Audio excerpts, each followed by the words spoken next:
नमस्कार बच्चों, आज मैं पूनम आपके समक्ष हिंदी वर्णमाला से संबंधित जानकारी देना चाहती हूँ।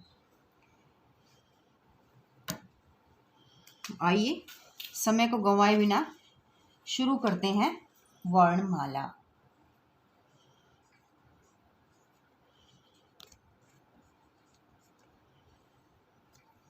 वर्णमाला अर्थात वर्णों की माला।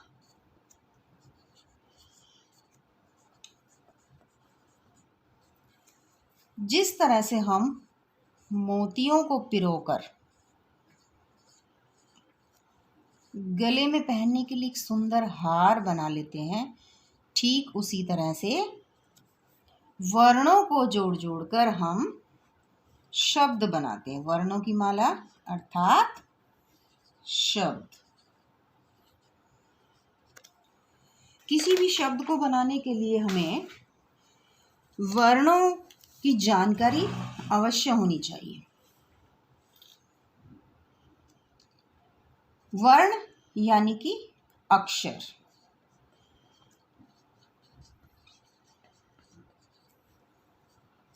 अर्थात अक्षर।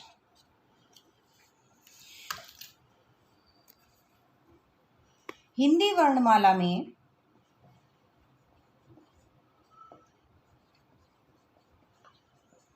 11 स्वर होते हैं।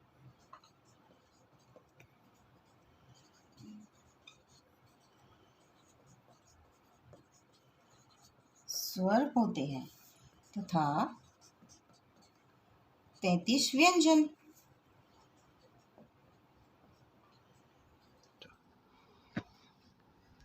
व्यंजन। अब सभी को पता है कि किसी भी भाषा को सीखने के लिए हमें सबसे पहले उस भाषा के व्याकरण की आवश्यकता होती है।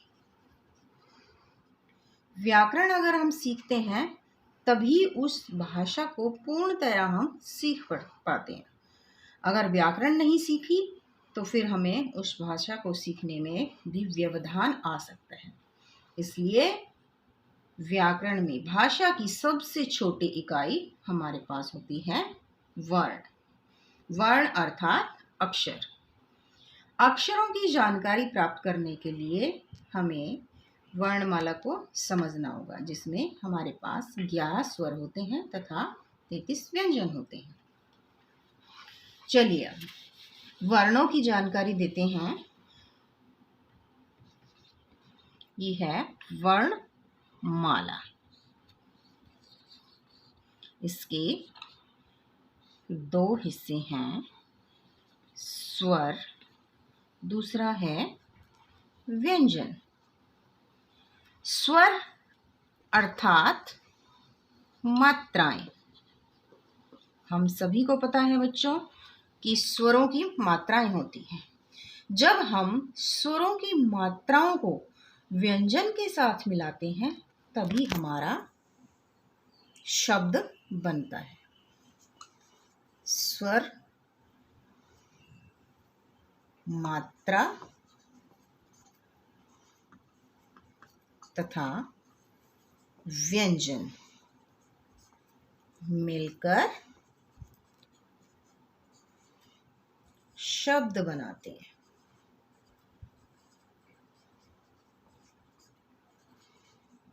शब्द हम तब बनाएंगे जब हमें वर्णों की जानकारी होगी। तो सबसे पहले हम अब वर्ण देखते हैं कौन कौन से होते हैं। ये देखिए, स्वर। स्वर है हमारे पास 11, जिनमें अ, आ, ई, उ, ऊ, री, ए, आई, ओ, औ।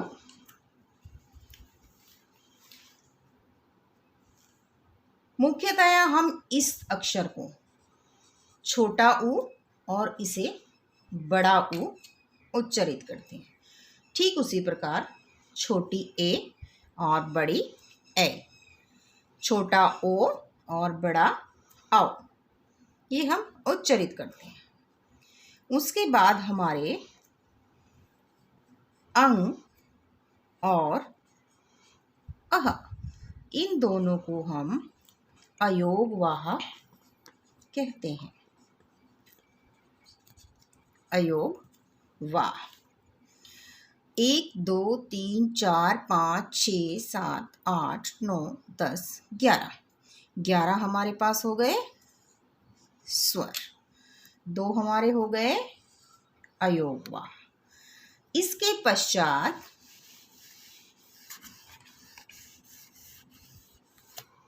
हम आते हैं व्यंजन पर। व्यंजन, देखिए किसी भी अक्षर को या कोई भी चीज़ आप अगर सीखते हैं तो क्रम अनुसार हमें चलना पड़ता है। अब व्यंजन में हमने वर्ग निर्धारित कर रखे हैं, जैसे क वर्ग। 11 स्वरों के बाद आता है हमारा क वर्ग। क वर्ग, वर्ग यानी आप समझ लीजिए एक पंक्ति, क वाली पंक्ति, क अक्षर वाली पंक्ति। इसमें कौन कौन से अक्षर आते हैं ये हम सभी के लिए जानना बहुत आवश्यक है। इसमें होंगे क, ख, ग, घ, ङ। ये हमारे 5 अक्षर, एक वर्ग में 5 अक्षर होते हैं। 5 अक्षर। उसके बाद आता है च वर्ग, यानी कि च की पंक्ति। च, छ, ज, झ, य, ये भी हो गए 5 अक्षर। फिर आता है हमारा ट वर्ग, अर्थात ट की पंक्ति, ट अक्षर वाली पंक्ति। ट, ठ, ड, ढ, ण, ये भी हो गए हमारे पास 5 अक्षर। अर्थात हर एक पंक्ति में 5 अक्षर, 5 अक्षर और ये 5 अक्षर। प्रत्येक पंक्ति में 5-5 अक्षर है। उसके बाद आता है हमारा त वर्ग।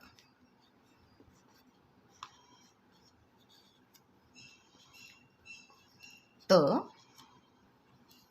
थ, द,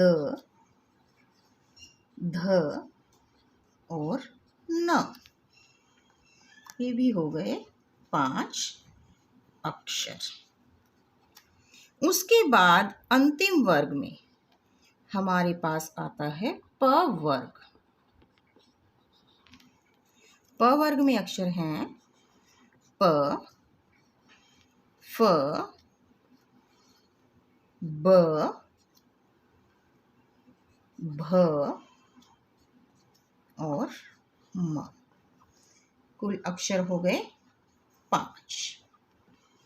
इस तरह से 5 वर्गों को मिला करके हमारे पास 5-5 25 अक्षर हो गए हैं कुल, जिन्हें हम नाम देते हैं स्पर्श व्यंजन। व्यंजनों को भी हमने अलग अलग विभाजित कर दिया है। स्पर्श व्यंजन, इनको क्या नाम दिया हमने? स्पर्श व्यंजन। 5 पंक्तियों में 5-5 अक्षरों का एक वर्ग बनाया हमने। 5-5 25, कुल मिलाकर हमारे पास हो गए 25 अक्षर और इन अक्षरों को हमने नाम दे दिया है स्पर्श व्यंजन। चलिए, आशा करती हूँ इतना आपको समझ में आ गया होगा। इससे आगे चलते हैं हम। चलिए, इसके पश्चात आगे बढ़ते हैं हम। स्पर्श व्यंजन के बाद आते हैं अंतस्थ व्यंजन।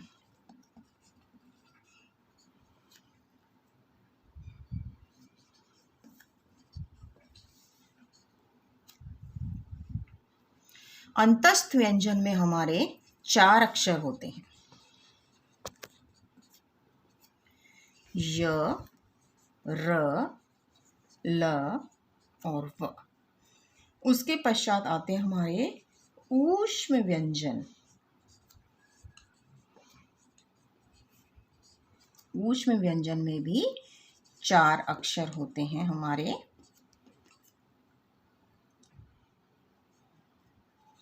क्ष, क्ष, श और ह।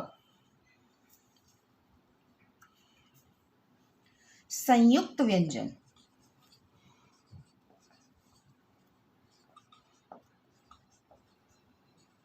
संयुक्त व्यंजन में भी 4 अक्षर होते हैं। क्ष,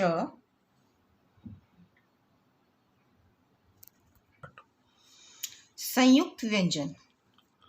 संयुक्त यानी कि 2 या 3 अक्षरों को मिलाकर एक अक्षर बनना। यहाँ पे माफ कीजिएगा, ये क्ष है, जो क्ष नहीं है, यहाँ पर आएगा मूर्धन्य शकार।